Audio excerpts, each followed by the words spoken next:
Ashley Cooper stared at the unfamiliar lipstick smudge on Edward's collar with a heaviness in her chest that seemed to steal her breath away. Blood red, not her signature mauve, stark against the crisp white fabric she had lovingly ironed just 2 days ago. In that moment, standing alone in their bedroom with the evidence pinched between her trembling fingers, the world she had carefully built over the last 2 years began to crumble around her. The man she had married at 41, whom she had believed was her last chance at happiness, was now nothing more than another statistic in the book of marital betrayal. "How cliché," she whispered to the empty room, her green eyes brimming with unshed tears. The sunlight streaming through the large bay windows highlighted the auburn highlights in her chestnut hair. A recent birthday gift to herself that Edward had barely noticed. Ashley Cooper, a strong, independent woman of 43, who had inherited her grandmother's beautiful colonial house, who couldn't have children of her own, who had poured all her maternal love into her husband's family, had become the unwitting fool in a story as old as time. The signs had been accumulating like storm clouds on the horizon of their marriage. Edward's sudden late nights at the office, the mysterious business trips that yielded no souvenirs, the secretive phone calls that ended abruptly when she entered the room, the unexplained charges at restaurants too expensive for casual client meetings, and finally, that perfume, young, floral, and inexpensive, clinging to his clothes when he returned home with a distant look in his eyes.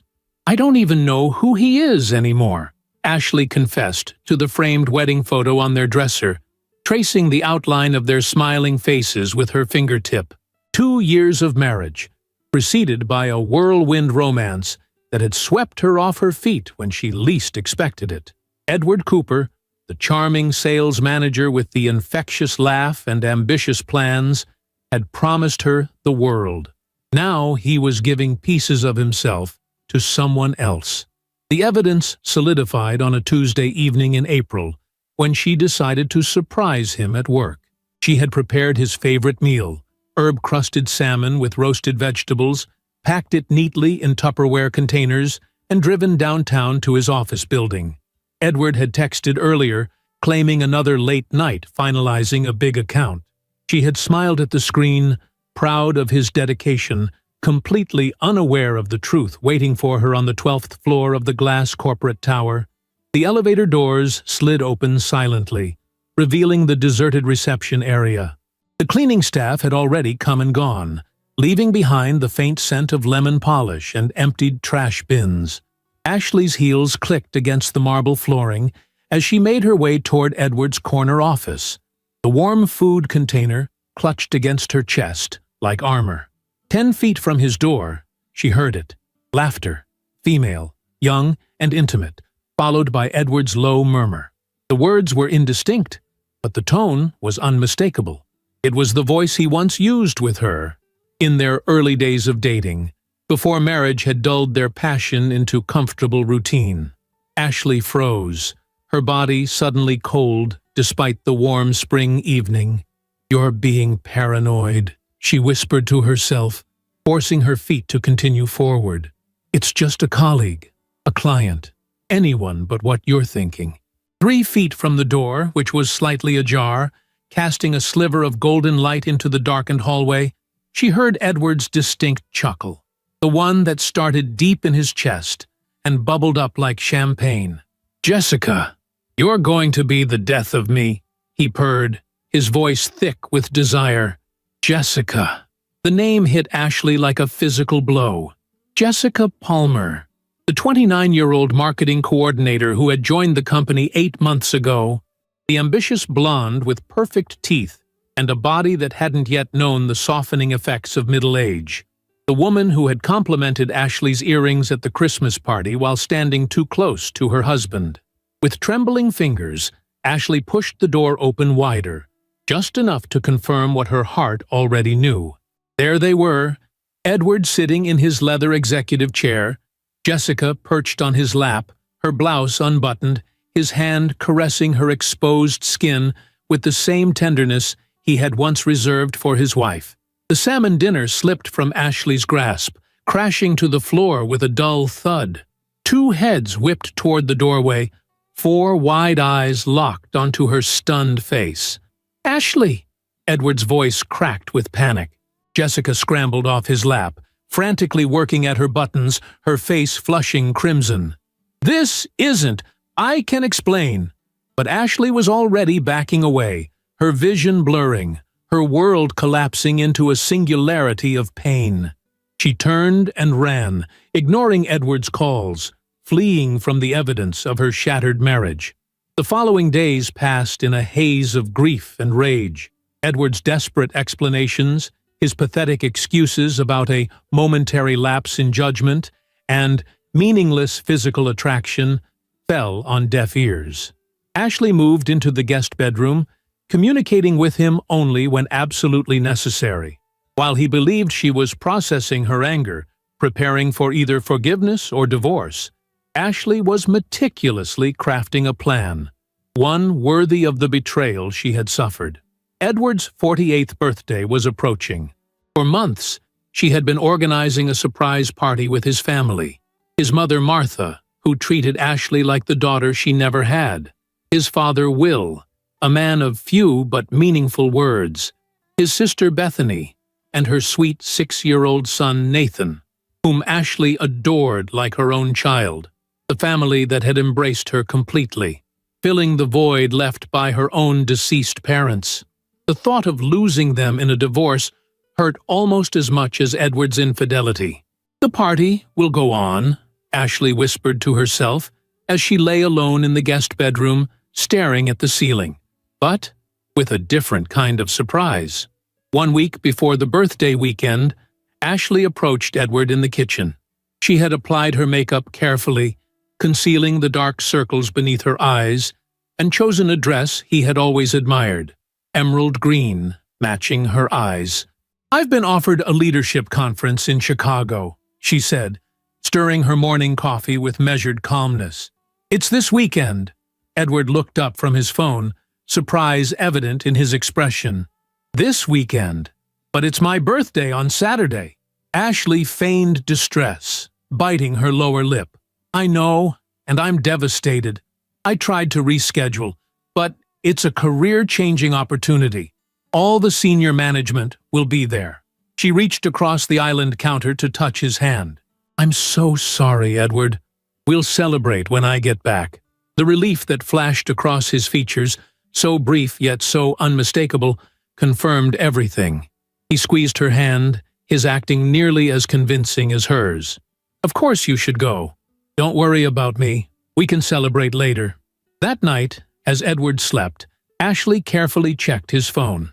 He hadn't bothered to delete his messages to Jessica, secure in his belief that Ashley never invaded his privacy. The texts confirmed her suspicions. Edward had already invited his mistress to spend his birthday weekend at their home, in their bed, while Ashley was supposedly away at her conference. "I can't wait to celebrate properly with you," he had written. "The house to ourselves all weekend. No interruptions." Jessica had responded with suggestive emojis and the promise of making his birthday unforgettable. Ashley smiled grimly in the darkness of their living room. "Oh, it will be unforgettable, all right," she whispered to the glowing screen, "for everyone involved." The week passed with excruciating slowness. Ashley packed a suitcase, arranged for a taxi to the airport, and kissed Edward goodbye on Saturday morning with all the tenderness she could muster. His embrace was brief, his eyes already distant, undoubtedly counting the minutes until Jessica's arrival. "I love you," Ashley said, searching his face for any remnant of the man she had married. "Love you too," Edward replied automatically, helping her load the suitcase into the taxi. "Have a good flight." The taxi pulled away from their beautiful colonial house, but instead of heading to the airport, Ashley directed the driver to Martha and Will Cooper's home across town. Her in-laws welcomed her with warm embraces, completely unaware of the marital crisis unfolding between their son and daughter-in-law. "Edward will be so surprised," Martha said, her eyes twinkling with excitement as she pulled a homemade birthday cake from the refrigerator. He has no idea we're all coming over tonight."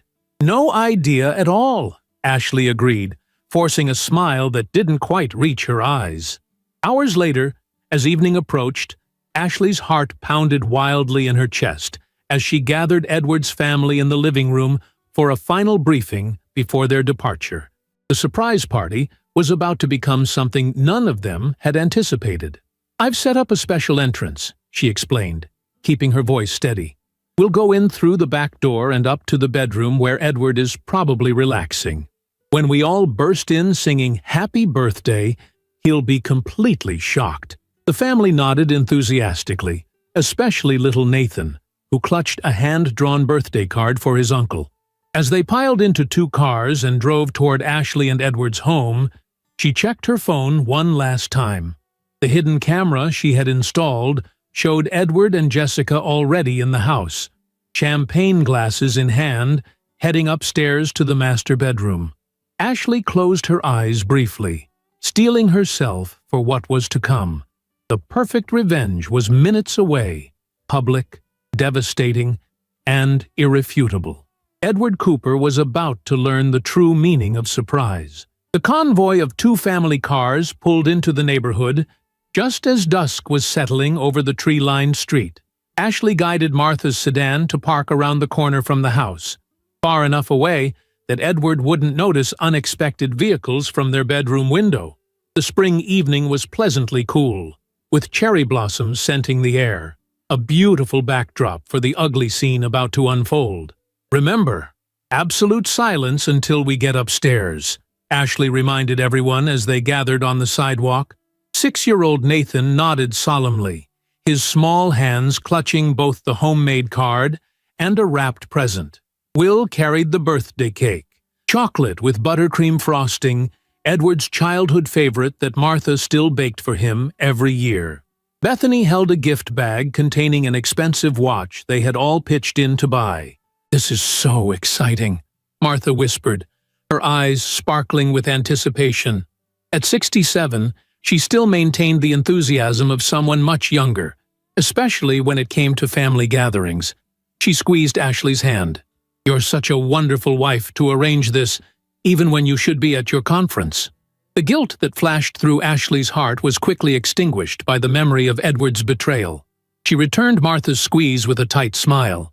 "Family comes first," she replied, the double meaning of her words lost on her mother-in-law. They approached from the back of the house, using the garden path that led to the kitchen door. Ashley unlocked it with deliberate slowness, wincing at each small sound. The kitchen was immaculate. She had cleaned it thoroughly that morning, a habit she couldn't break even when her world was crumbling. 2 empty wine glasses sat in the sink, evidence of the celebration already underway upstairs. Will raised an eyebrow at the glasses, but said nothing. Perceptive as always, he seemed to sense something was off, but his natural reservation kept him from voicing his concerns. Bethany was preoccupied with keeping Nathan quiet, while Martha beamed with maternal joy, oblivious to the tension crackling around her daughter-in-law. "Up the back stairs," Ashley mouthed silently, pointing to the narrow staircase that servants had once used in the century-old house. It was steeper and creaked more than the main staircase, but it led directly to the hallway outside the master bedroom, perfect for their ambush. The family followed in a single file, Ashley first, then Nathan and Bethany, followed by Martha and Will bringing up the rear with the cake. Each step seemed to echo in Ashley's ears. Though she knew the sound was likely masked by the television she could now hear playing in the bedroom. A wave of nausea threatened to overwhelm her as she imagined what Edward and Jessica might be doing behind that closed door. As they reached the top of the stairs, Ashley paused, her hand hovering over the bedroom doorknob. For a split second, she considered turning around, sparing Edward's family the trauma of what they were about to witness. But the memory of Edward's casual betrayal, the ease with which he had invited another woman into their bed, steeled her resolve. On 3, we burst in singing "Happy Birthday," she whispered to the family clustered behind her. Nathan nodded eagerly, practically bouncing with excitement. 1, 2, Ashley turned the knob, and flung the door open wide. "3!" she announced loudly, stepping into the room with a smile that didn't reach her eyes. "Happy birth!" The family's enthusiastic chorus died in collective gasps and shocked silence. The scene that greeted them was exactly as Ashley had anticipated, yet somehow even more devastating in its reality. Edward and Jessica were indeed in bed. Their bed, limbs entangled in sheets that Ashley had washed just days before. Jessica's blonde hair was spread across Ashley's pillow, her clothes scattered across Ashley's carpet. Edward's shocked face emerged from beneath the covers, his expression morphing from irritation to recognition to absolute horror in the span of 3 seconds. "Oh my God!" Jessica shrieked, yanking the sheet up to cover herself, her eyes wild with panic as she registered the presence of not just Ashley, but an entire family staring at them in shock. "What the hell?" Edward shouted, his face draining of color as he locked eyes with his father, whose stoic expression had hardened into stone. The birthday cake slipped from Will's hands, landing with a dull thud on the hardwood floor, chocolate frosting splattering across the polished surface. Martha's hand flew to her mouth, a strangled sound escaping her throat. Bethany quickly turned Nathan away, covering his eyes. But the damage was done. "Uncle Eddie has a friend in his bed," Nathan announced in the piercing clarity of childhood innocence. Why is she naked?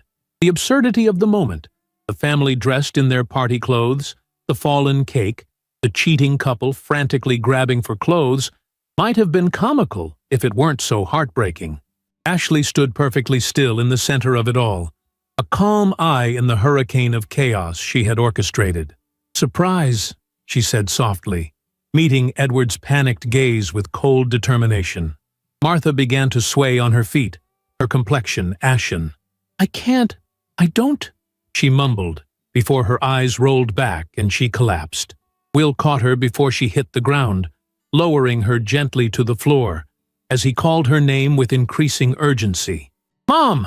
Edward scrambled from the bed, tangled in sheets, falling unceremoniously to the floor before staggering to his feet in just his boxers. "Jesus Christ, Ashley! What have you done?" he hissed, rushing to his mother's side. "What have I done?" Ashley's voice was deadly quiet. "That's really what you're asking right now, Edward." Bethany had rushed Nathan from the room, her shocked sobs audible from the hallway. Jessica was frantically gathering her clothes, her face burning with humiliation as she tried to dress beneath the covers. "Mrs. Cooper? Martha?" Ashley knelt beside her mother-in-law, genuine concern breaking through her cold facade. She had wanted to expose Edward's betrayal, but she hadn't anticipated Martha's collapse. "Will, should we call an ambulance?" Will shook his head, his weathered face tight with anger and concern. "She's breathing normally, just fainted from shock." He turned to his son, 67 years of disappointment concentrated in his glare. "Put some clothes on, for God's sake." Edward backed away, grabbing pants from a nearby chair. Jessica had managed to pull on her dress, though it was inside out and backwards. She looked desperately for an escape route, finding none except the door where Bethany stood with Nathan, blocking the way. I need to," Jessica stammered, clutching her purse to her chest like a shield.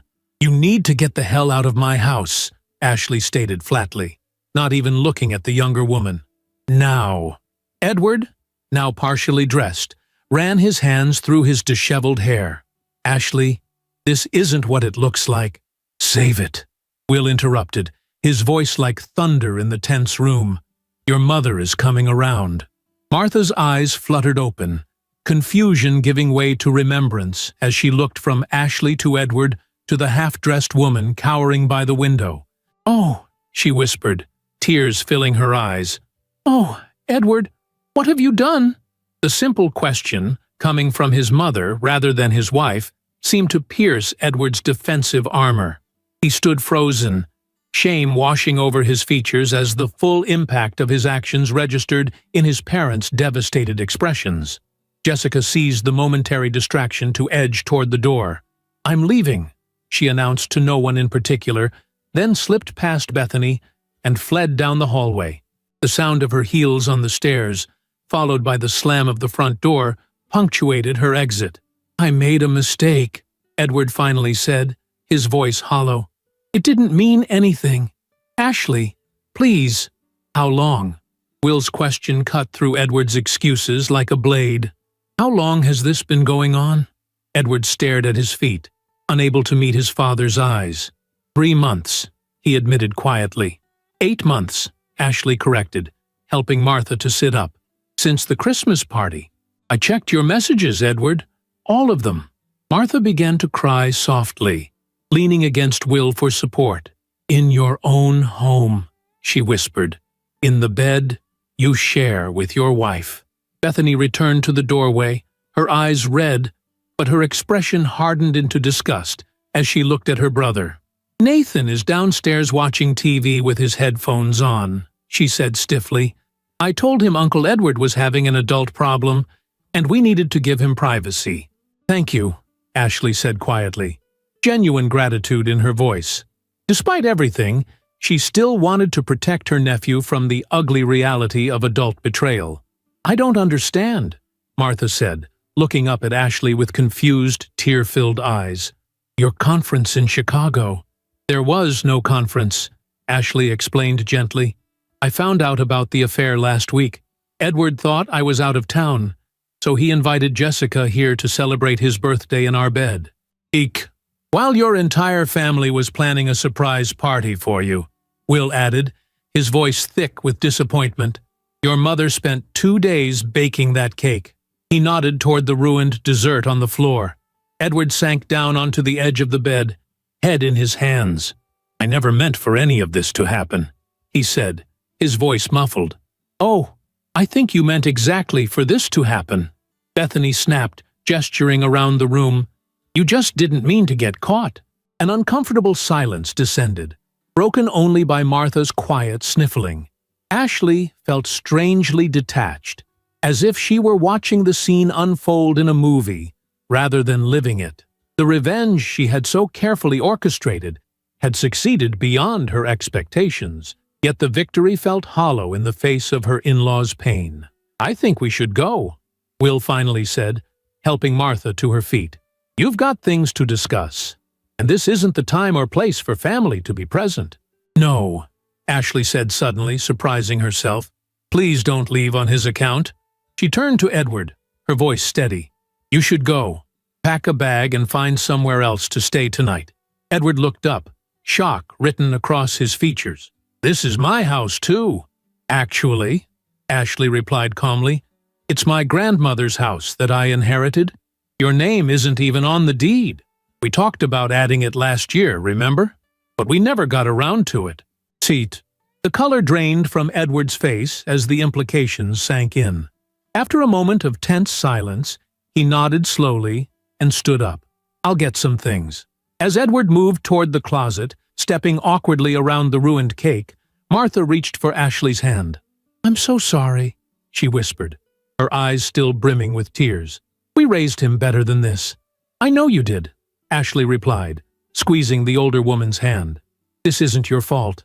"Or mine," she added, the realization washing over her with surprising clarity.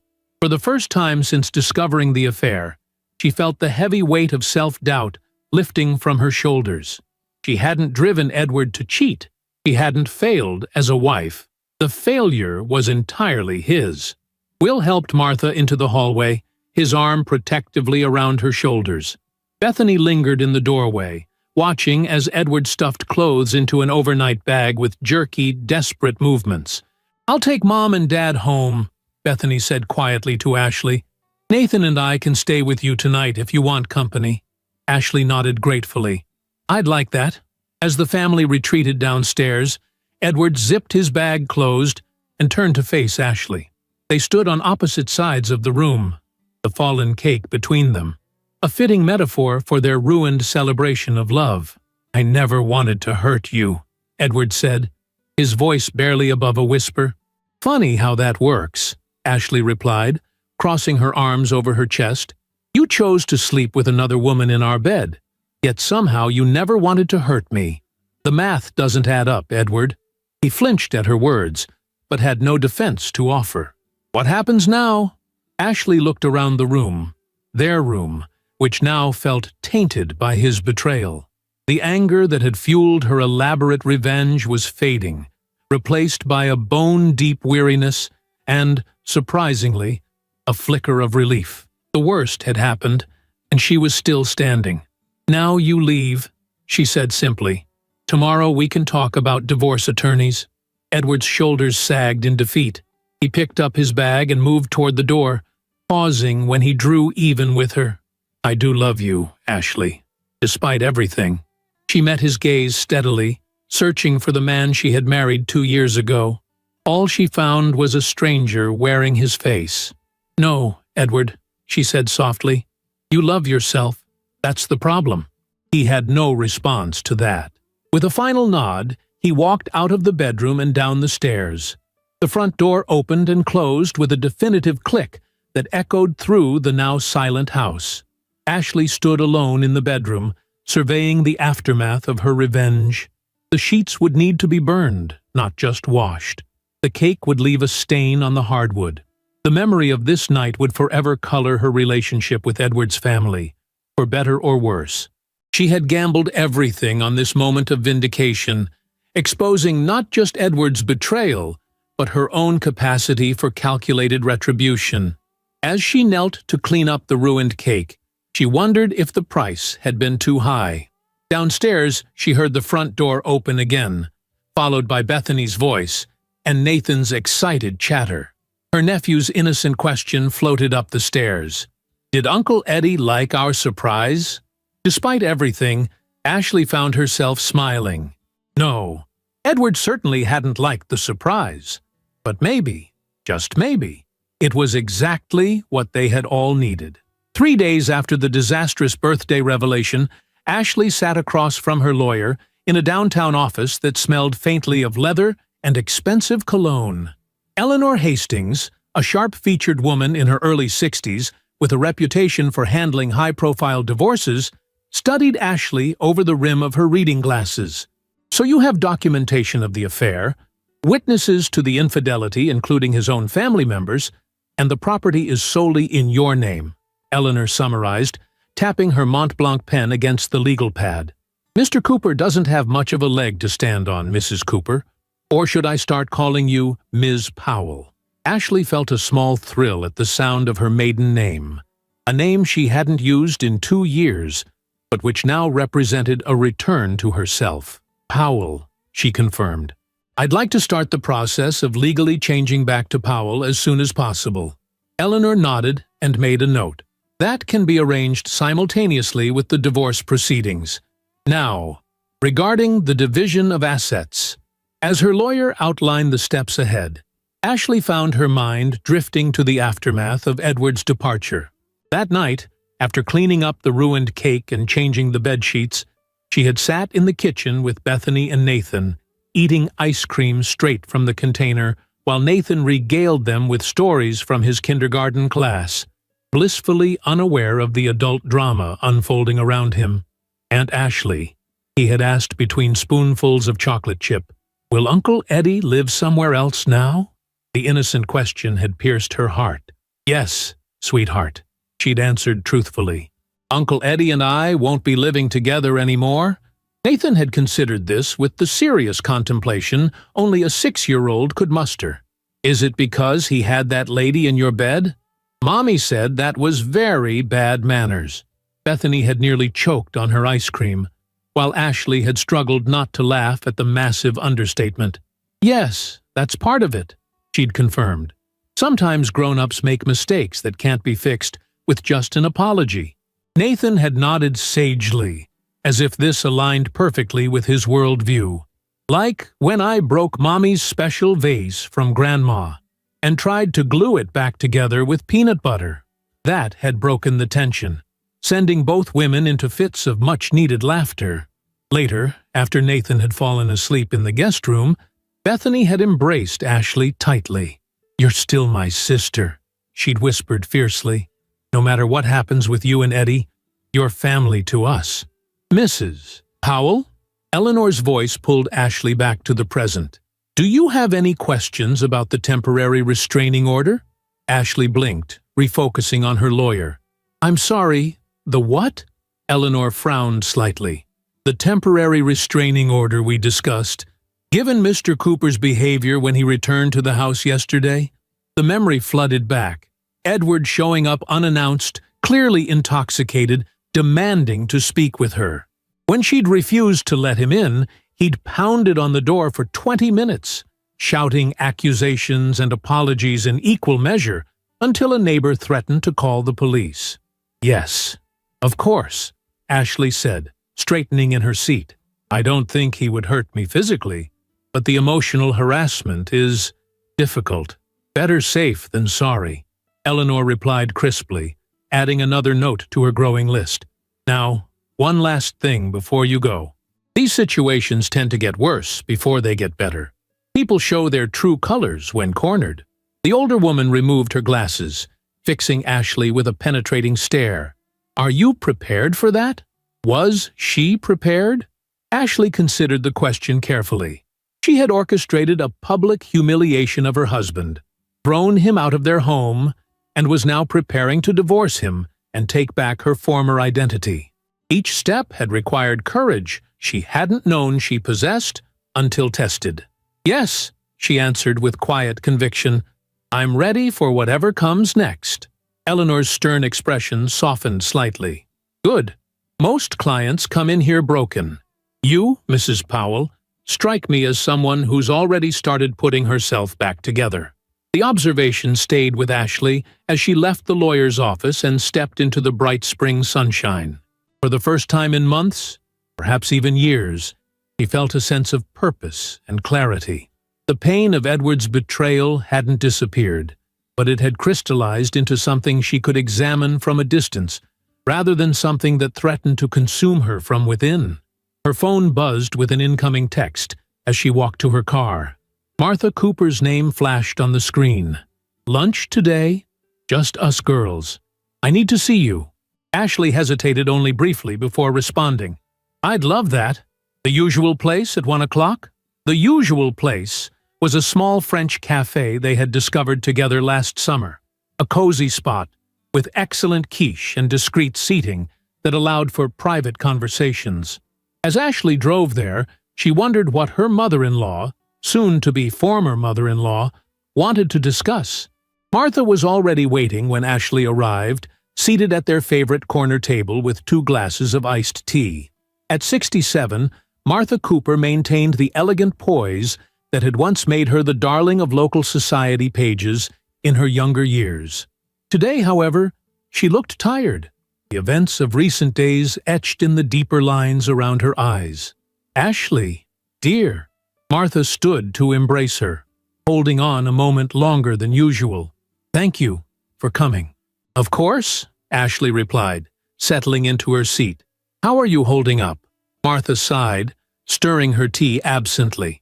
"As well as can be expected when your son has proven himself to be an absolute fool." She looked up, her eyes filled with a mixture of sadness and determination. "But I didn't ask you here to talk about Edward. I wanted to make sure you're all right, and to tell you something important." Their waiter approached to take their order, providing a momentary reprieve from the emotional conversation. After requesting their usual quiche Lorraine for Martha, niçoise salad for Ashley, Martha reached across the table to take Ashley's hand. "Will and I want you to know that we consider you our daughter," she said, her voice thick with emotion. "Not just our daughter-in-law or Edward's wife, but our daughter in your own right. What Edward did was unforgivable, and we won't pretend otherwise to spare his feelings." Ashley felt tears welling in her eyes. "That means more to me than you know," she whispered. "I've been so afraid of losing you and Will and Bethany and Nathan. After my parents died, you became my family." "And we still are," Martha insisted firmly. "Nothing changes that." She paused, taking a sip of her tea before continuing. "Edward came to see us yesterday. He wants us to help him win you back." Ashley stiffened. "And what did you tell him?" Martha's expression hardened in a way Ashley had never seen before. I told him he made his bed, quite literally, and now he must lie in it, alone." She shook her head sadly. "Will hasn't spoken a word to him since that night. 50 years of working to raise a good man, and this is how he repays our efforts." Their food arrived, though neither woman had much appetite. They picked at their meals in companionable silence for a few minutes before Martha spoke again. "There's something else you should know," she said carefully. "Edward claims the affair is over, that Jessica ended things after the incident, but I have reason to believe otherwise." Ashley set down her fork. "What do you mean?" "Bethany saw them together yesterday, outside Jessica's apartment building," Martha explained, lowering her voice despite the relative privacy of their table. "He was bringing her flowers. Apology flowers, I assume, for involving her in his public humiliation. The news shouldn't have hurt. After all, Ashley was pursuing a divorce, had already reclaimed her maiden name in her heart, if not yet legally. But something sharp and painful twisted in her chest nevertheless. "I see," she managed to say. "I'm sorry to be the bearer of such news," Martha said gently, "but I thought you deserved to know exactly what kind of man you're dealing with." Ashley nodded, grateful for the honesty even as she processed this new betrayal. Edward was still seeing Jessica, even after everything that had happened. The realization solidified her resolve like nothing else could have. "Thank you for telling me," she said, reaching for her water glass to cool the sudden heat in her throat. "It helps, actually. Makes everything clearer." Martha studied her for a moment. "You're a remarkable woman, Ashley Powell. I always thought Edward didn't quite deserve you. Now I know for certain." They finished their lunch with lighter conversation. Martha's garden plans for summer, Bethany's consideration of returning to college now that Nathan was in school full-time. As they prepared to leave, Martha handed Ashley a small velvet box. "I want you to have this," she said, pushing it across the table. "It was my grandmother's." Ashley opened the box to find a delicate sapphire pendant on a silver chain, the blue stone catching the light in hypnotic facets. "Martha, I couldn't possibly." "You can, and you will," Martha interrupted firmly. "It was always meant for my daughter, and that's you." The tears Ashley had been holding back spilled over as she clutched the beautiful gift. "Thank you," she whispered, unable to find words adequate for the depth of her gratitude. Outside the cafe, they embraced once more before heading to their respective cars. As Ashley drove home, the sapphire pendant nestled in her purse, she felt a curious lightness despite the emotional weight of their conversation. The Cooper family, minus Edward, was still hers. She hadn't lost everything after all. The house was quiet when she returned, the afternoon sun casting long shadows across the hardwood floors. Ashley moved through the rooms slowly, seeing the space with new eyes. This was her grandmother's legacy, a home filled with history and character, and now it would be truly hers alone. No more compromising on decoration, no more deferring to Edward's preferences, no more walking on eggshells around his moods. In the master bedroom, she surveyed the king-sized bed that still held echoes of betrayal, despite the new sheets and duvet she had purchased. Perhaps it was time for a complete overhaul. New furniture, new paint colors, new energy, a physical manifestation of her internal transformation. The doorbell rang, startling her from her renovation plans. Through the peephole, she saw Edward standing on the porch, looking uncharacteristically disheveled in wrinkled clothes, his normally perfect hair uncombed. "I know you're in there, Ashley," he called through the door when she didn't immediately answer. "Your car is in the driveway. Please, just 5 minutes." Ashley considered ignoring him, but decided it would only delay the inevitable confrontation. Better to face it head-on and establish clear boundaries now. She opened the door, but remained firmly in the threshold, blocking his entry. "What do you want, Edward?" He seemed taken aback by her direct question, as if he had expected tears or recriminations. I wanted to talk to you. About us. There is no us anymore." Ashley replied calmly. "My lawyer filed the divorce papers this morning.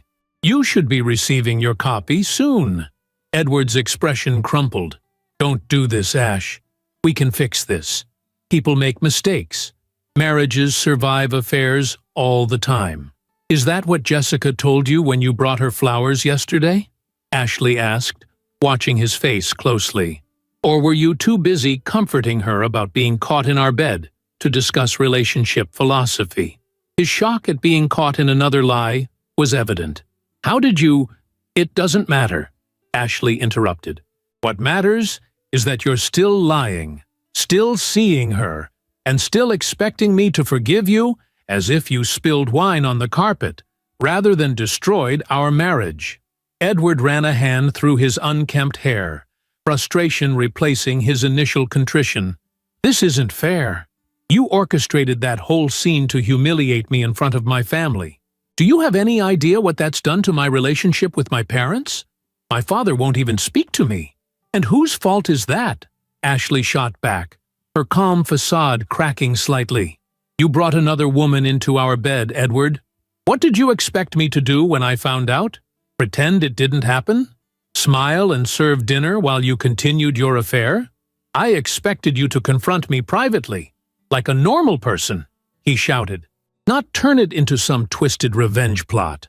A neighbor across the street looked up from watering her garden, attention drawn by Edward's raised voice. Ashley lowered her own voice, not wanting to create a scene.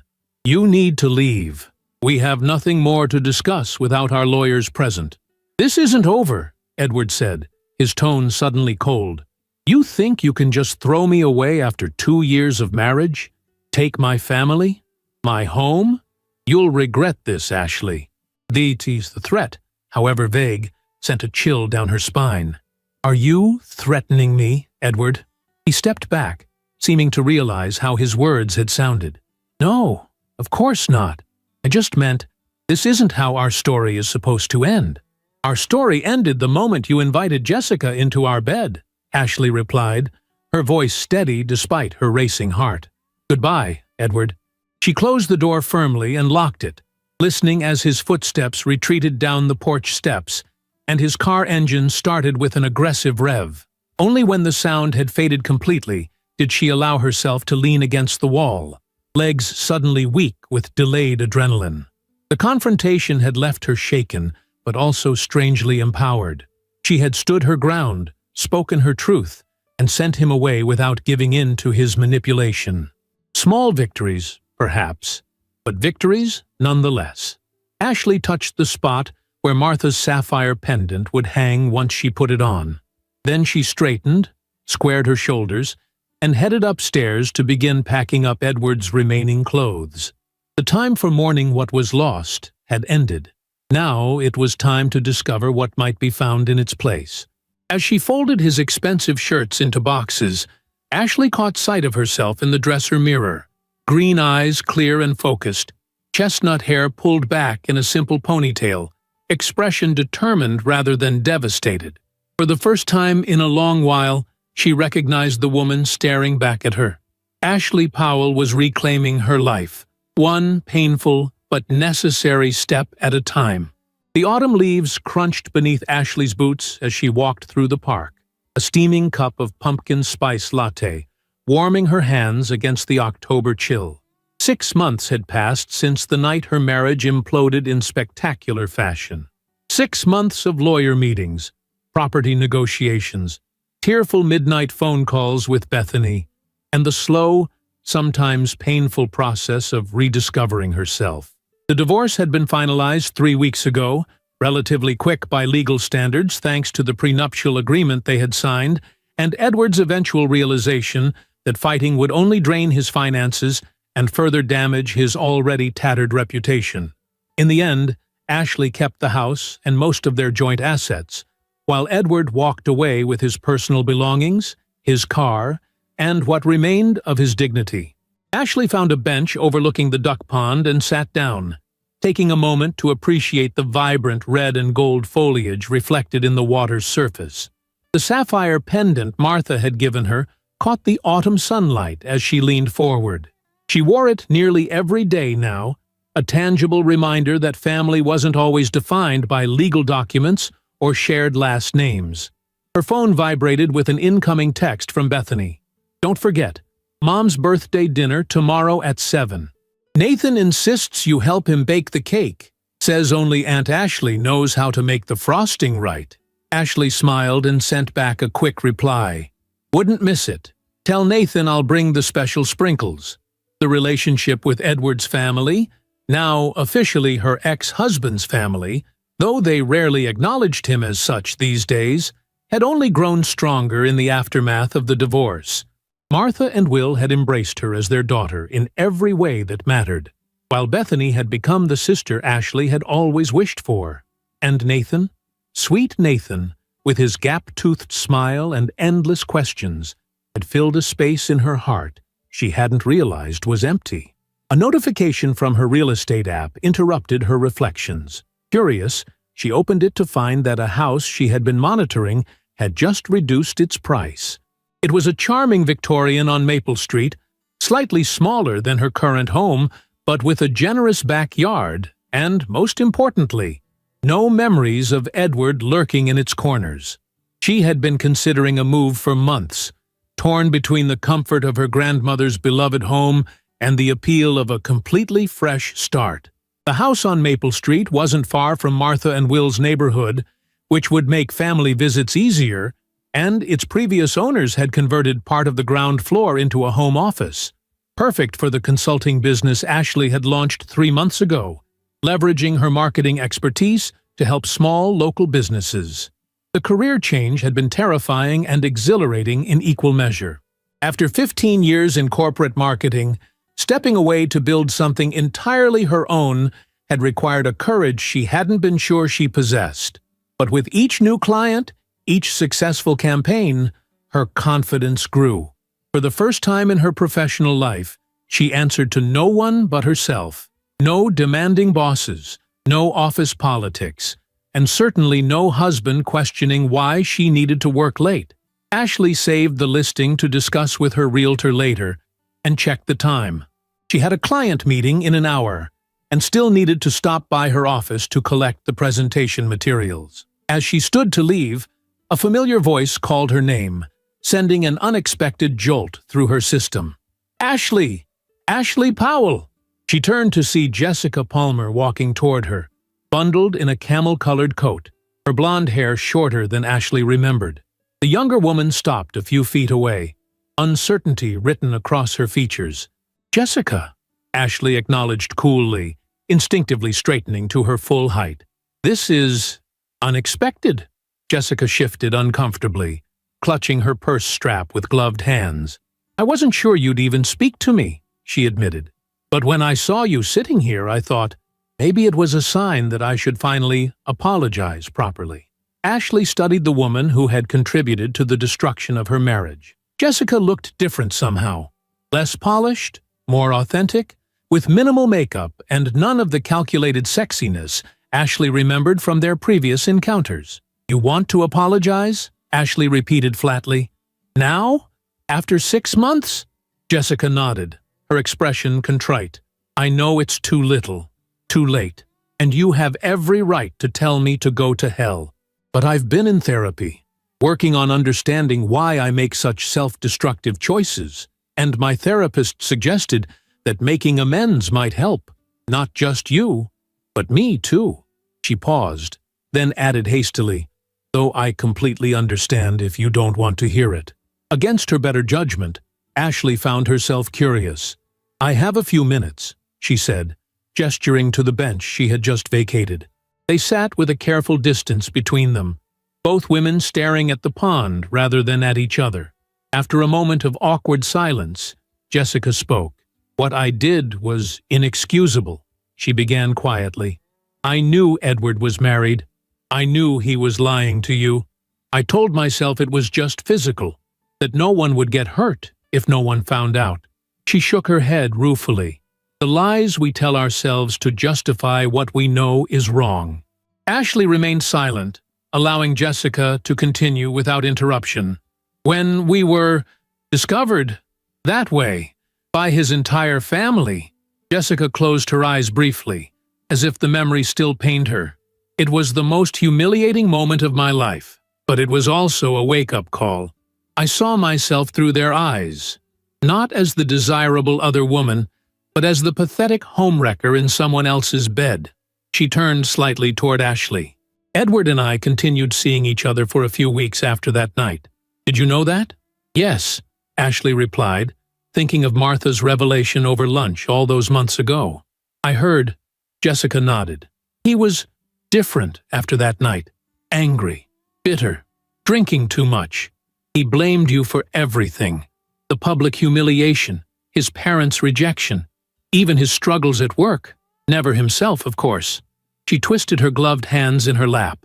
One night, he got drunk and started talking about how he was going to make you pay for what you'd done to him. That's when I realized I was involved with someone truly toxic. A chill that had nothing to do with the autumn air ran through Ashley. Did he threaten me specifically? Nothing explicit, Jessica clarified quickly. Just angry drunk talk about ruining your reputation the way you'd ruined his. But it scared me enough to end things. I told him we were done, that I was moving on. She laughed without humor. He didn't take it well, started showing up at my apartment unannounced, calling at all hours, sending flowers one day and nasty texts the next.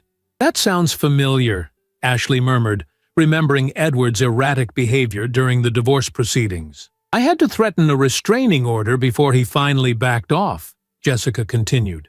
Last I heard, he moved to Chicago for a fresh start. She glanced at Ashley. I'm sorry if that's news to you. Ashley shook her head. We haven't spoken in months. The divorce was handled mostly through our lawyers.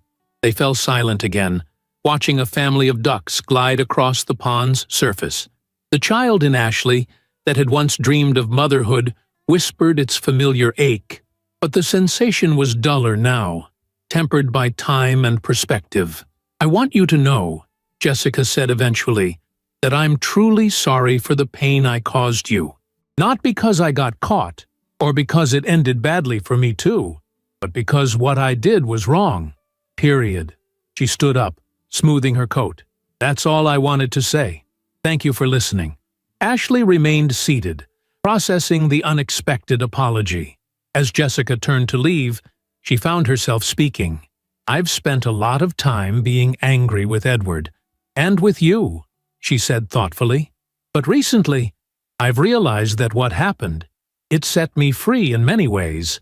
I was living someone else's version of my life, compromising parts of myself I shouldn't have. She looked up at Jessica. I'm not thanking you for the affair. That was still wrong. But I am acknowledging that sometimes painful endings lead to necessary beginnings. Jessica's eyes widened slightly at Ashley's philosophical response. That's incredibly gracious of you. Ashley shrugged. It's not about grace.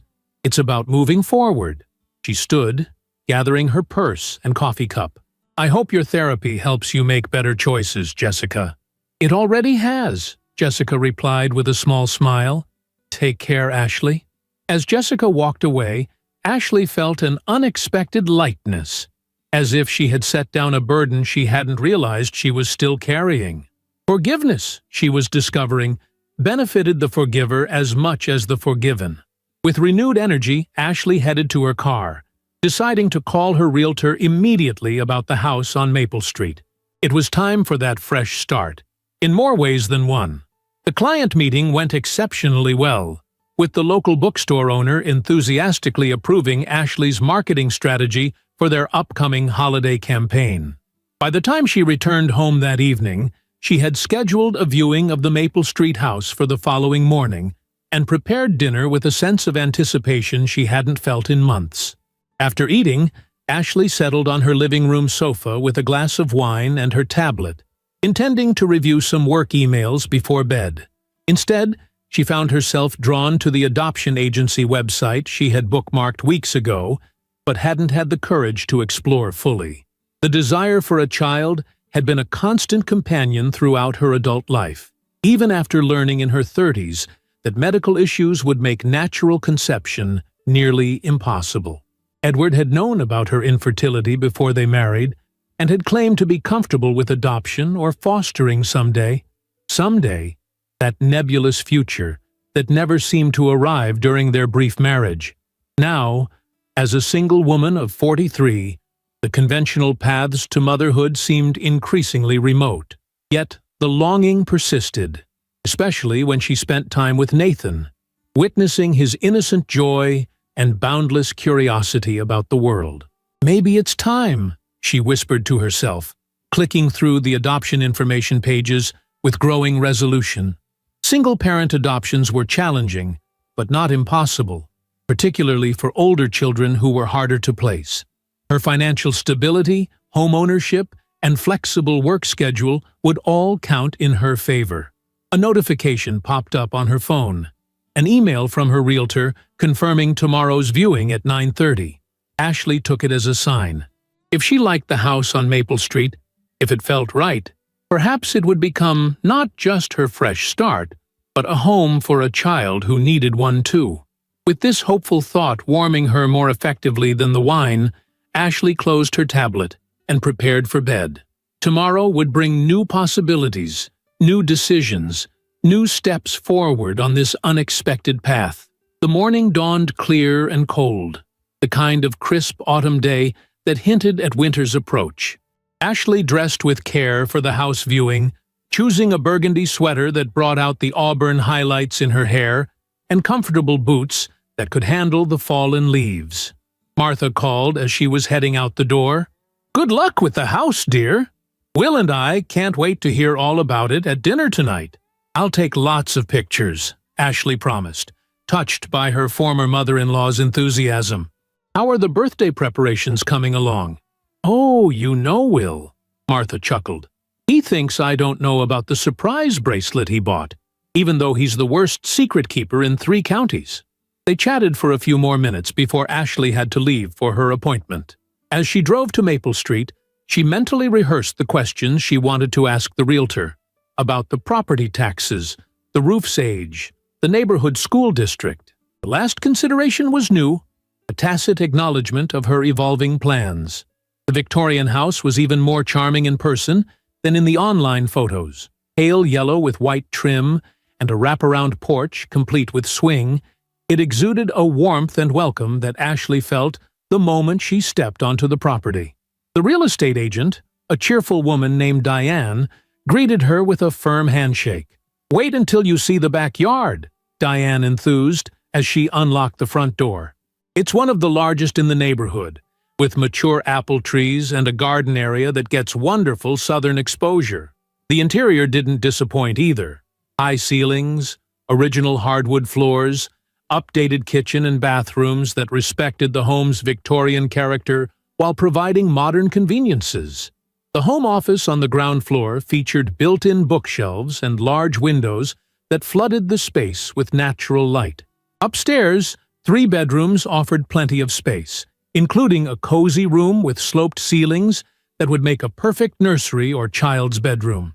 Ashley found herself mentally arranging furniture, planning paint colors, imagining Christmas mornings and birthday celebrations in these rooms. It felt right in a way her current house, beautiful as it was, hadn't in a long time. "I'd like to make an offer," she told Diane before they had even completed the tour. "This is the one." Diane looked pleasantly surprised. "Are you sure? Don't you want to think about it overnight?" Ashley shook her head, surprising herself with her certainty. "Sometimes you just know." They returned to Diane's office to prepare the paperwork. As Ashley signed the offer documents, she felt a surge of excitement mixed with nervous anticipation. This house represented more than just a change of address. It was a declaration of intent, a commitment to the future she was choosing for herself. On the drive to Martha's birthday dinner that evening, Ashley's phone rang with an unfamiliar number. She answered via Bluetooth, expecting a work call. "Is this Ashley Powell?" a woman's voice asked. "Yes, this is she." "Ms. Powell, this is Patricia Morales from Bright Horizons Adoption Services. We received your initial inquiry form and would like to schedule a time for you to come in for an information session." Your background as described seems particularly well suited for our older child adoption program. Ashley's heart raced as she gripped the steering wheel tighter. Yes, I'd be very interested in that. When is your next available session?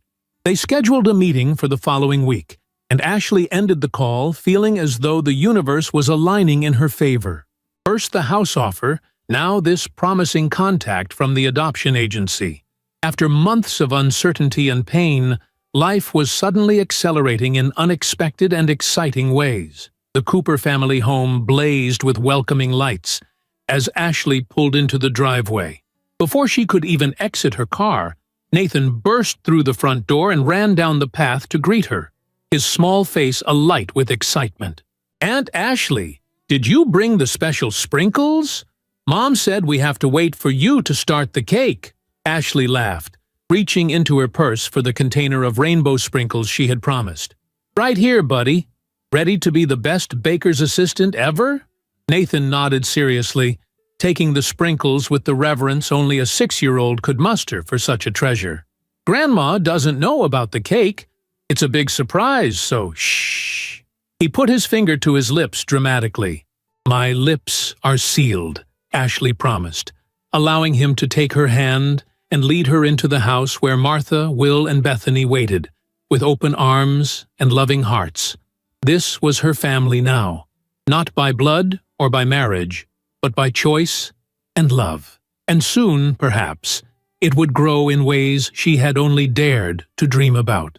1 year later, Ashley Powell stood in the kitchen of her yellow Victorian home on Maple Street, sunlight streaming through the windows as she placed the final candle on a chocolate birthday cake. The blue number 5 candle stood proudly in the center, surrounded by a galaxy of rainbow sprinkles. Outside, the October afternoon glowed with autumn colors, the backyard apple trees heavy with ripe fruit waiting to be harvested. "Is it time yet?" Nathan called from the living room, where he was helping his mother, Bethany, hang streamers across the fireplace mantel. "Almost," Ashley replied, carefully lifting the cake onto a vintage serving plate. "Why don't you check if Alan is ready?" At the sound of his name, a small figure appeared in the kitchen doorway. Alan Powell, with his serious brown eyes and cowlick of dark hair that refused to stay flat, clutched a stuffed dinosaur to his chest as he watched Ashley with quiet intensity. In the 11 months since he had come to live with her, first as a foster child, and then, as of 3 weeks ago, officially as her adopted son, Alan had transformed from a painfully shy, traumatized 4-year-old into a cautiously optimistic 5-year-old who was beginning to trust that this home and this mother might actually be permanent. "Hey, buddy," Ashley said softly, setting down the cake to kneel at his eye level. "The guests will be here soon. Are you excited for your very first birthday party?" Alan nodded solemnly, then whispered, "Will they really bring presents just for me?" The question squeezed Ashley's heart. According to his case file, Alan had never had a proper birthday celebration during his years in the foster care system, shuttled between 5 different homes before finding his way to Ashley.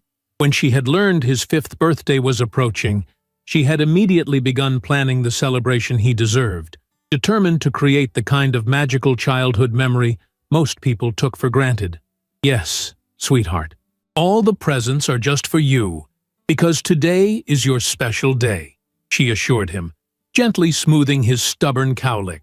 "And Grandma Martha and Grandpa Will are bringing the biggest surprise of all." Alan's eyes widened. "Bigger than the dinosaur books Aunt Bethany showed me on her phone?" Ashley laughed. "Even bigger. But it's a surprise, so you'll have to wait and see." The doorbell rang, sending Nathan racing through the house with a whoop of excitement. "They're here! They're here!"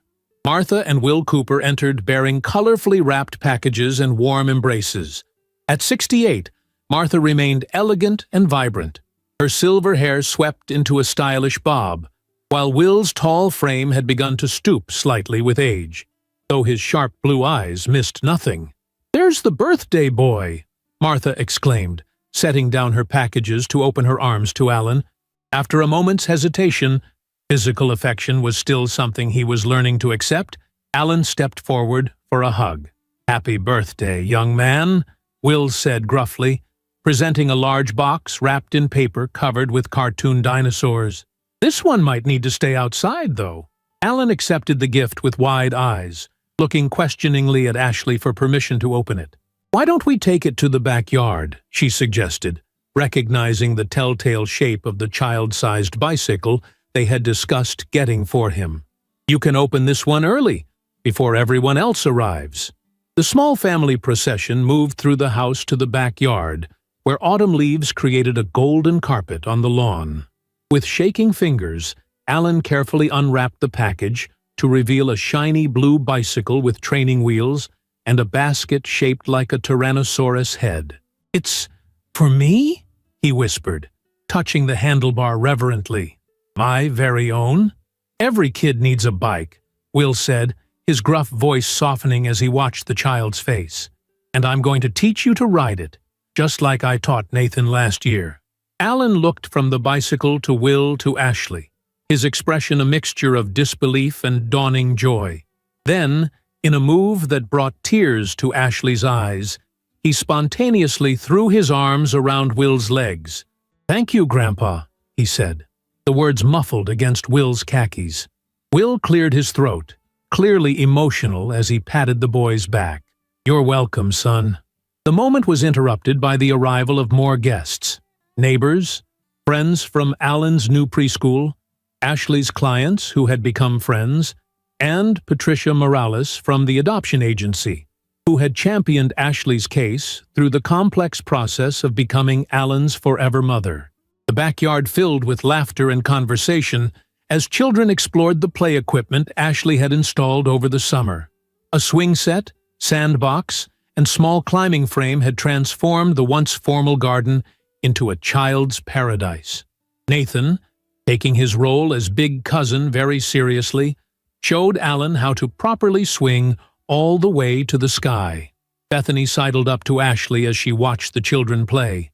"Look at him," she said softly. "Remember how he wouldn't even look us in the eye when you first brought him home? Now he's laughing. You did that, Ash. You gave him his childhood back." Ashley blinked back tears. "We did it. All of us. He needed a family, not just a mother." She squeezed Bethany's hand. "I couldn't have done this without you, you know. Those first few months when he had nightmares every night, when he wouldn't speak, having you on speed dial saved my sanity."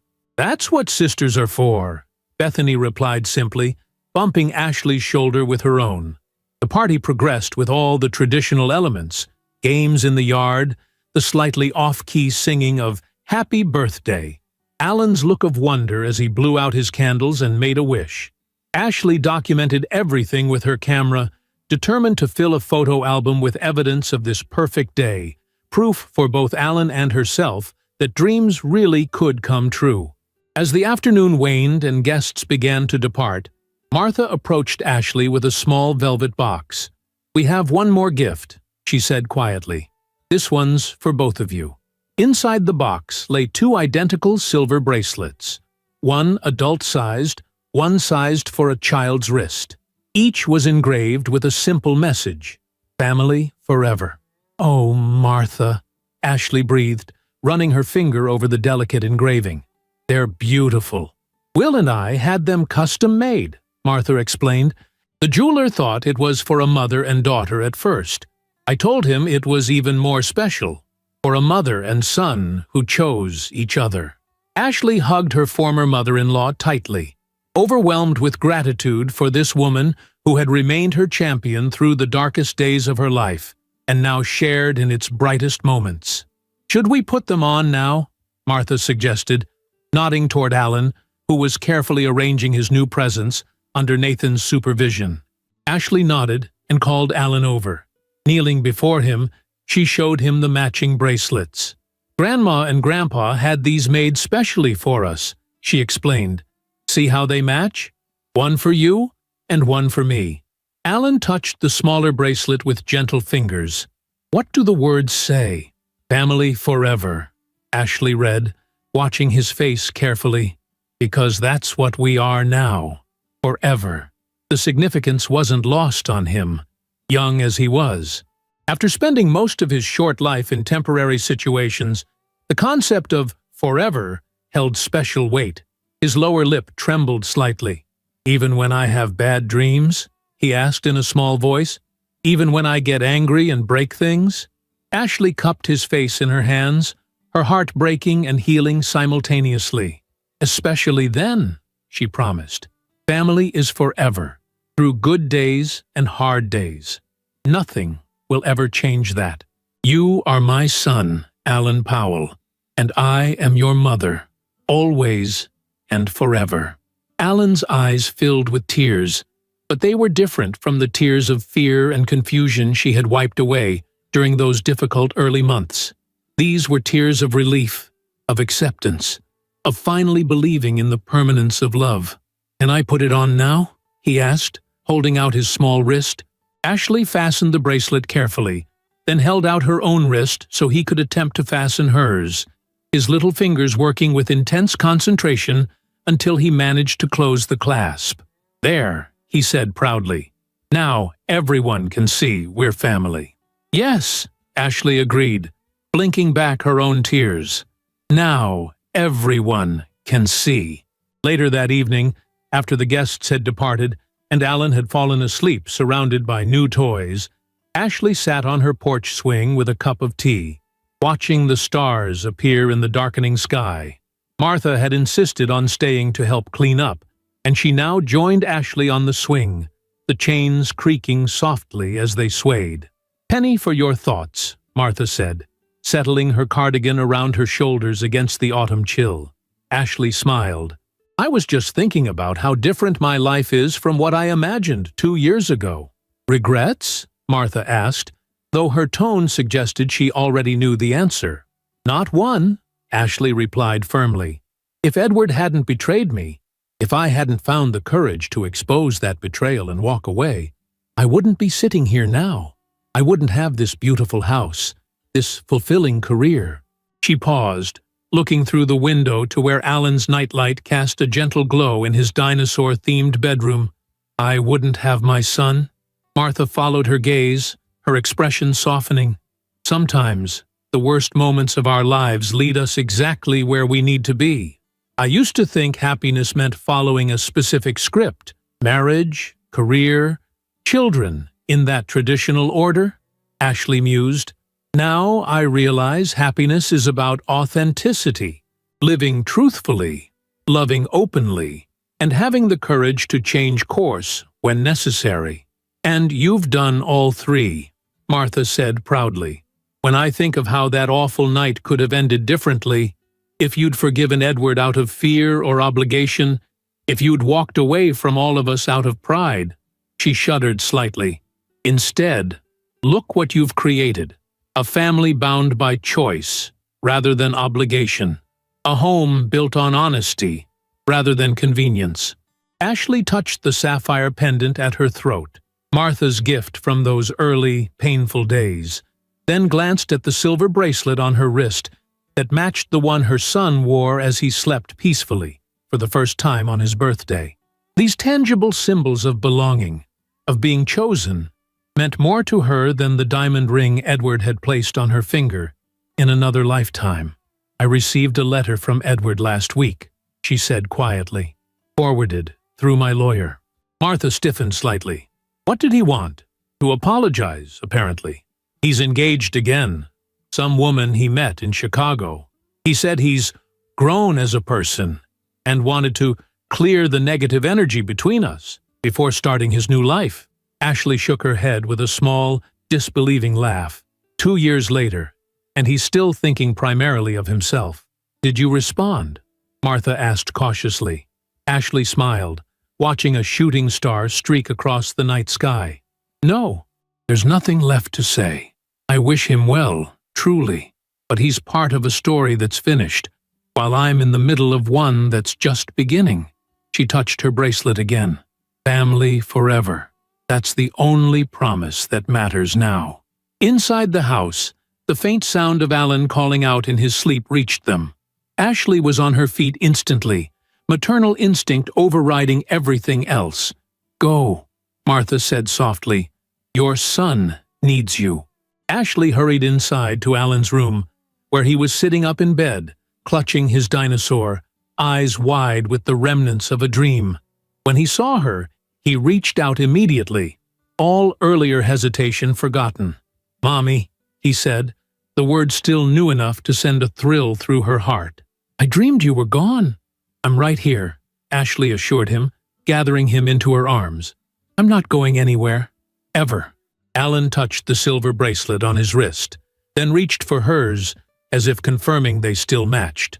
"Family forever," he repeated, the words becoming a talisman against his fears. "That's right," Ashley whispered, kissing his forehead as he settled back against his pillows. "Forever and always." She stayed until his breathing deepened into sleep, his small hand still clutching hers, the matching bracelets catching the glow of the nightlight.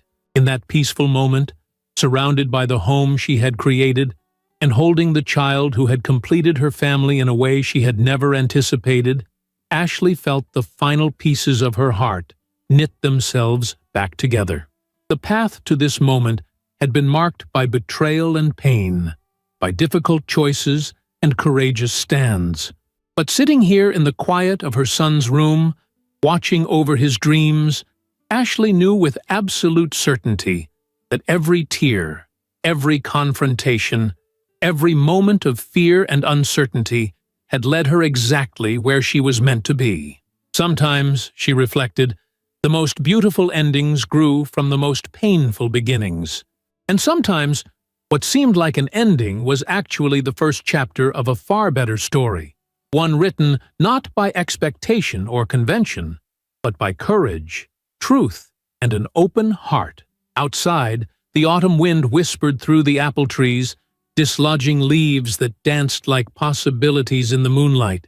Inside, mother and child breathed in unison, connected by love, by choice, by silver bracelets that proclaimed what both now knew to be true, beyond any doubt. Family forever. Not just words, but a promise kept. If you enjoyed the story, leave a like and subscribe to the channel. And drop a comment below. What city are you watching from? And if your heart tells you to, feel free to leave me a tip on Buy Me a Coffee. Just check the first pinned comment. Thanks for keeping me company and for the coffee, and I'll see you in the next story.